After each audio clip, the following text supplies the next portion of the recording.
Let's talk about the rootin' tootin' Southern Baptist Alabama vampire bat, Roy Moore. In 1992, Governor Guy Hunt appointed Roy Moore circuit court judge in Etowah County, and he immediately hung up a hand-carved Ten Commandments plaque behind the bench in the courtroom. And one group went to court to try to have it declared unconstitutional, and another group went to court to try to have it declared constitutional. Both suits were dismissed. Why? I don't know. Maybe they thought, he's just a lowly circuit court judge, it won't go past this.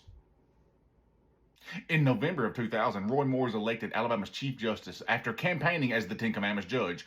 A few months after taking office, he, under the cover of night, installs a 5,000-pound granite Ten Commandments monument inside the rotunda of the Alabama Judiciary Building. And he is immediately sued by several groups because, that whole pesky First Amendment thing. And he loses the suit, and he is ordered to remove the Ten Commandments monument. And Roy Moore says, no.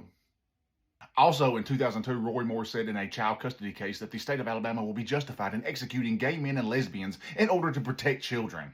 The Ten Commandments monument case lags on for a few years, making its way all the way to the Supreme Court, and they declined to hear Roy Moore's appeal. So the Alabama Supreme Court says, hey, you need to remove that monument, and Roy Moore says, no. Finally, in November of 2003, the monument is removed, and Roy Moore is removed from office for defying a Supreme Court order. Flash forward to November of 2012, and Roy Moore is once again elected Alabama's Chief Justice because, of course, he didn't do anything wrong. He was being persecuted. In January of 2015, a federal judge declares Alabama's ban on same-sex marriage unconstitutional, and Roy Moore says, no!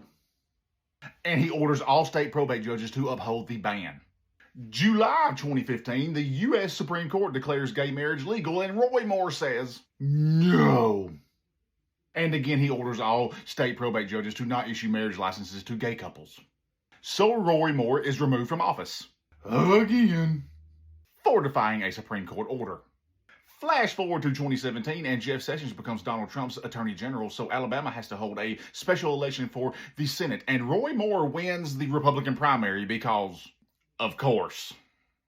During the campaign, 9 women come forward and accuse Roy Moore of inappropriate sexual behavior in the 1970s. Roy Moore denies assaulting anyone, but does admit that he pursued and dated teenagers when he was in his 30s. Some conservatives withdrew their endorsements, but most didn't because they would rather have a twice removed from office creep as a senator than a Democrat. The election was between Doug Jones, the lawyer who convicted the 16th Street Baptist church bombers, and Roy Moore, a judge twice removed from office for defying a Supreme Court order who pursued teenagers as a grown man. And lo and behold, Roy Moore lost. Doug Jones won by less than 2%, 49.9 to 48.3. After all that, Roy Moore almost won.